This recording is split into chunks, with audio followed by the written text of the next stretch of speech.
Die Customer Journey beginnt heute immer häufiger in KI-gestützten Konversationen. Im KI-Modus oder ChatGPT werden Produkte erklärt, verglichen und eingeordnet, bevor überhaupt jemand einen Shop besucht. Und das verändert natürlich die Anforderungen. Händler brauchen klare, vollständige Produktdaten. D2C-Marken brauchen eine eindeutige, konsistente Markenidentität über alle Kanäle hinweg. Und genau dafür besprechen wir heute die 3 zentralen Hebel. Viel Spaß!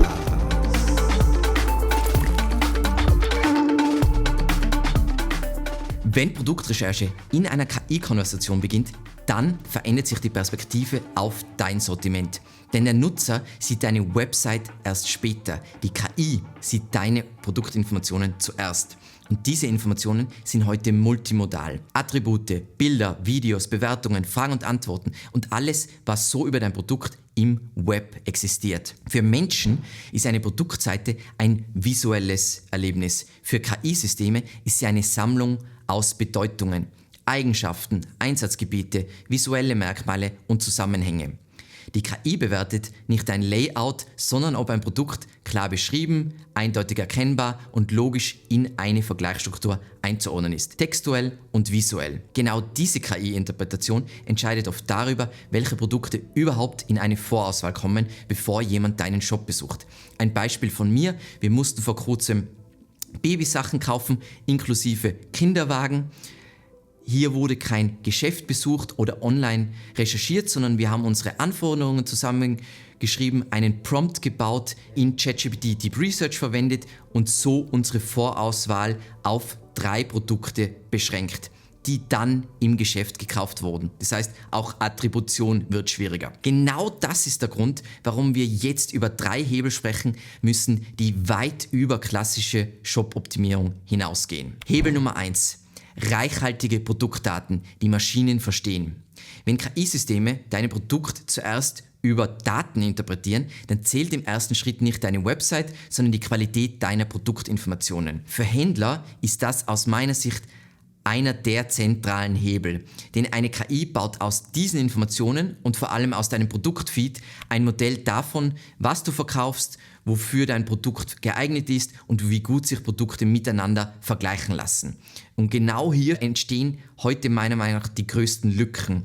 Viele Produktdaten sind zu oberflächlich, zu unvollständig oder so formuliert, dass sie sich nicht eindeutig interpretieren lassen, und das entscheidet darüber, ob ein Produkt überhaupt in einer Empfehlung auftaucht. Ein Beispiel. Jemand sucht eine leichte Jacke, die beim Radfahren nicht flattert und trotzdem atmungsaktiv ist. Damit eine KI deine Jacke als passende Option in einer Konversation erwähnen kann, braucht sie diese Merkmale: Gewicht, Material, Windbeständigkeit, Atmungsaktivität. Wenn diese Informationen fehlen oder nicht klar genug formuliert sind, fällt das Produkt einfach durch bzw. scheint nicht auf. Das führt zu einem einfachen, aber wichtigen Punkt. Der Produktkatalog ist nicht mehr nur ein Verwaltungssystem im Hintergrund, es ist die Grundlage dafür, wie Maschinen deine Produkte verstehen. Und der Produktfeed ist die strukturierte Form dieses Wissens. Jeder Datenpunkt trägt zur semantischen Identität eines Produkts bei. Attribute, Bilder, Videos, Q&A, FAQs, alles. Und genau diese Identität entscheidet, ob ein KI-System dein Sortiment in der richtigen Konversation überhaupt in Betracht ziehen kann. Der Shop als Datenlayer bedeutet also, du optimierst nicht nur für Menschen, du optimierst auch dafür, dass KI-Systeme, die Berater von Menschen, deine Produkte korrekt interpretieren und zuverlässig empfehlen können. Wer das wirklich jetzt ernst nimmt, baut sich kurzfristig meiner Meinung nach wirklich einen Wettbewerbsvorteil auf. Hebel Nummer 2. Sortiment in Form von Nutzungsszenarien. Sobald KI-Systeme Produkte vergleichen, wird die Struktur deines Sortiments noch wichtiger als früher. Nicht, weil Menschen deine Navigation mehr nutzen, sondern weil die KI versucht zu verstehen, wie deine Produktwelt aufgebaut ist und wie einzelne Produkte zueinander passen. Viele Shops arbeiten noch mit Kategorien und Produktinformationen, die aus internen Prozessen heraus entstehen. Ich weiß, manche sagen jetzt, oh mein Gott, das gibt es gar nicht mehr. Ganz viele machen das immer noch so. Also Einkauf, Logistik, ERP-Daten, Marketing, was auch immer. Für Menschen ist es verständlich, aber KI-Systeme orientieren sich nicht an dieser Logik. Sie orientieren sich an Nutzungsszenarien und versuchen zu erkennen, wofür ein bestimmtes Produkt geeignet ist, welche Eigenschaften wirklich relevant sind und welche Alternativen sinnvoll in Frage kommen. Noch ein Beispiel. Du verkaufst Küchenmesser und hast Kategorien wie Santoku oder Chefmesser. Ein Nutzer beschreibt aber sein Problem, er braucht ein Messer, das hartes Gemüse sauber schneidet. Wenn dieser Nutzungskontext nicht eindeutig in deinen Produktdaten abgebildet ist, versteht die KI möglicherweise dein Sortiment nicht so, wie du es dir wünschen würdest. Dann entscheidet sie auf Basis lückenhafter Informationen und du kommst vielleicht nicht vor und das ist zu deinem Nachteil. Und hier wird einfach Produkttiefe entscheidend. In KI-Konversationen fragt kaum jemand nach Marken oder Kategorien, sicher auch, aber es wird viel beschreibender. Menschen formulieren eher Situationen. Hey, ich brauche eine Jacke für wechselhaftes Wetter beim Pendeln und dann vielleicht noch mit einer Preisbeschränkung etc. Also sie geben sehr viel Kontext und vielleicht auch noch Kontext über mehrere Schritte im Dialog. Eine KI sucht dann nach diesen Eigenschaften, die diesen Kontext erfüllen. Wenn diese Merkmale nicht im Produktfeed hinterlegt oder nur indirekt beschrieben sind, taucht das Produkt möglicherweise nicht so oft in der Vorauswahl auf, wie du es dir wünschen würdest. Sortimentslogik für Nutzungsszenarien heißt, dein Sortiment so aufzubauen, dass eine KI erkennt, wofür ein Produkt geeignet ist, welche Alternativen sinnvoll sind und wie Produkte zusammenhängen. Also mit Zusammenhängen meine ich auch, was man gut kombinieren kann. Es geht nicht nur um Kategorien, sondern um die gesamte semantische Struktur deiner Produktdaten. Welche Produkte gehören zusammen? Welche Alternativen gibt es? Welche Modelle eignen sich für welchen Kontext? Und wie konsistent ist diese Logik über alle Produktinformationen hinweg? Ganz, ganz wichtiger Punkt, also ganz, ganz wichtig. Wie konsistent ist diese Logik über alle Produktinformationen hinweg? Ein weiteres Beispiel. Wenn jemand einen kompakten Staubsauger für eine kleine Wohnung mit Teppich sucht, muss die KI basierend auf deinen Produktinformationen erkennen können, welche deiner Modelle kompakt sind, welche für Teppich geeignet sind und welche Geräte in ähnlichen Situationen oder in dieser Situation funktionieren. Das gelingt eben nur, wenn diese Informationen bereitgestellt sind, vollständig hinterlegt sind. In Texten, im Produktfeed, Bilder etc. etc. Genau daraus entsteht eben dann ein strategischer Vorteil. Früher konntest du Sichtbarkeit über eine gute Webseite und gute Rankings erreichen. In KI-Dialogen gewinnst du nur dann, wenn die Maschine dein Sortiment wirklich versteht und zuverlässig einordnen kann. Das ist die neue Wettbewerbsarena. Also ganz wichtig, wie das dann aussieht, ist, da gibt es eine Konversation, dann werden da Produkte vorgeschlagen und das Produkt steht im Mittelpunkt. Nicht, wenn du ein Online-Händler bist, oh, ich bin Intersport oder Obi, sondern das Produkt steht im Mittelpunkt. Und ich muss alles so bauen, dass es funktionieren kann. Hebel Nummer 3. Marken, die ein eindeutiges Bedeutungsprofil vermitteln. Wenn eben die erste Produktauswahl nicht mehr auf deiner Webseite basiert oder Vorauswahl, sondern im Google KI-Modus oder ChatGPT, dann verändert sich auch die Rolle deiner Marke. Ein Nutzer sieht deine Marke möglicherweise erst am Ende der Customer Journey. Das heißt, eine Marke ist immer noch wichtig und spielt dann sicher noch eine große Rolle, wo ein Produkt gekauft wird, wenn es zum Beispiel ein Produkt bei mehreren Händlern gibt.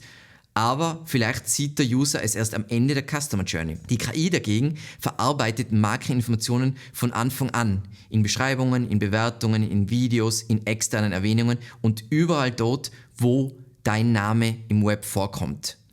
In KI-basierten Produktempfehlungen werden Händler und Marken jedoch sehr, sehr unterschiedlich behandelt. Also für mich ist ganz wichtig eine klare Unterscheidung zwischen Online-Händler, die die Produkte von anderen vertreiben und Direct-to-Consumer.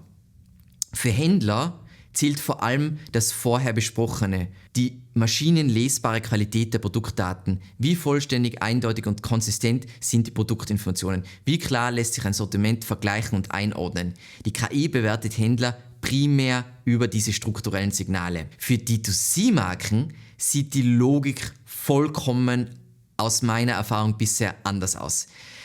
Hier ist die Marke Teil der Produktbedeutung. Die KI versucht zu erkennen, wofür eine Marke steht, welche Eigenschaften sich durch die Produktpalette ziehen und welche Probleme typischerweise sehr gut gelöst werden. Wenn dieses semantische Muster stabil und konsistent ist, entsteht ein eindeutiges Bedeutungsprofil. Wenn es uneinheitlich ist, fühlt sich die Marke schnell in KI austauschbar an und wird dementsprechend nicht in den richtigen Konversationen vorgeschlagen. Ein Beispiel dazu: Ein Nutzer sucht einen Rucksack, der langlebig ist, viel Stauraum bietet und für tägliches Pendeln geeignet ist. Für Händler entscheidet hier die Qualität der Produktdaten. Sind die Attribute vollständig genug, damit die KI erkennt, welche Modelle geeignet sind, und ich habe auch noch gleichzeitig genug Autorität und der Preis passt? Boom, wunderbar, alles richtig gemacht. Für eine D2C-Marke entscheidet, ob Robustheit, Alltagstauglichkeit und Zuverlässigkeit als wiederkehrende Eigenschaften in Beschreibungen, in Bewertungen, in Videos sichtbar werden. Das ist eine völlig andere Herangehensweise. Händler gewinnen durch Datenklarheit, Marken gewinnen über Bedeutungsstärke oder Eindeutigkeit. Zweites Beispiel: Wenn eine Marke ein Feature stark betont, nehmen wir super leicht, Nutzer aber in ihren Bewertungen von robust, aber schwer sprechen, folgt die KI aus unserer bisherigen Erfahrung nicht oder weniger der Markenkommunikation, sondern der Nutzerrealität. Also ich sage mal Reddit. Wiederkehrende Nutzererfahrungen erzeugen ein starkes Bedeutungsprofil. Wenn dieses Profil nicht zur Markenbotschaft passt, verschiebt sich die KI automatisch die Einordnung. Dann wird ein Produkt eher bei Anfragen nach robusten Pendlerrucksäcken empfohlen, als bei Anfragen nach ultraleichten Rucksäcken. Selbst wenn die Marke eigentlich etwas anderes kommuniziert. Und was ich hiermit verdeutlichen will: Die ersten Hebel sind sehr kontrollierbar, direkt beeinflussbar. Okay, wir müssen an unserem Produktfeed arbeiten, wir müssen an der Kategorisierung arbeiten. Aber Informationen über Produkte entstehen auch abseits der Website, und wenn das User-Generated Content ist, kann der extremen Einfluss haben auf was Generative Engines, ChatGPT, KI-Modus etc. über dieses Produkt sagen. Brandunterscheidung im KI-Zeitalter bedeutet deshalb für Händler und Marken etwas Unterschiedliches. Händler gewinnen Sichtbarkeit über die Qualität ihrer Produktdaten, Marken gewinnen Sichtbarkeit über die Klarheit ihres Bedeutungsprofils. Wer diese Unterschiede sauber bedient, passend zum Geschäftsmodell, wird häufiger empfohlen. Wer inkonsistente oder unvollständige Signale sendet, verliert Sichtbarkeit. Entweder an Marken, die semantisch eindeutiger sind, oder an Händler, deren Daten überzeugender und reichhaltiger sind. So, was heißt das jetzt als E-Commerce-Leiter? Die Anforderungen haben sich definitiv verändert. Meiner Meinung nach nicht so drastisch wie bei, sagen wir mal, anderen Geschäftsmodellen. Also meiner Meinung nach ist E-Commerce aktuell noch relativ geschützt oder unverändert, aber es wird einen Shift geben.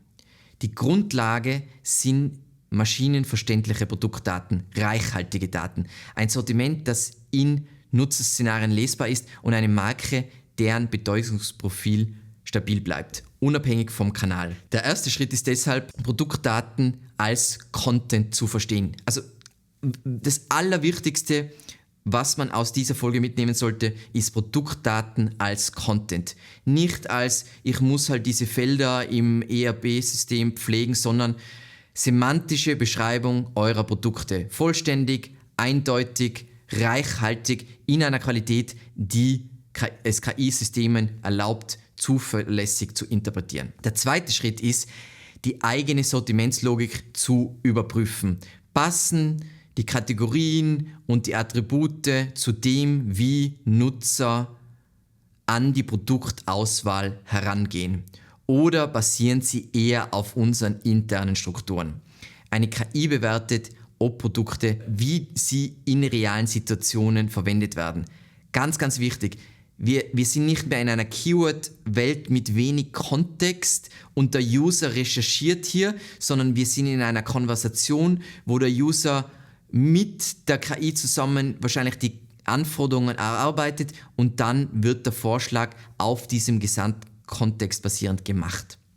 Und der dritte Schritt ist, das Markenbild vor allem im Direct-to-Consumer konsistent zu machen. Markenversprechen, Produktvorteile, Nutzungserfahrungen müssen dieselbe Geschichte erzählen. Und wenn es hier im UGC-Bereich Probleme gibt, dann heißt das wahrscheinlich, dass es auch sein kann, dass es ein Produktproblem ist, welches ich beheben muss, um das Ergebnis zu bekommen, was ich will. Ganz, ganz wichtig. E-Commerce wird in Zukunft nicht durch Klicks entschieden, sondern durch maschinelle Vorauswahl. Wer das frühzeitig ernst nimmt und strukturiert umsetzt, hat einen Vorsprung in einem Umfeld, das gerade komplett neu entsteht.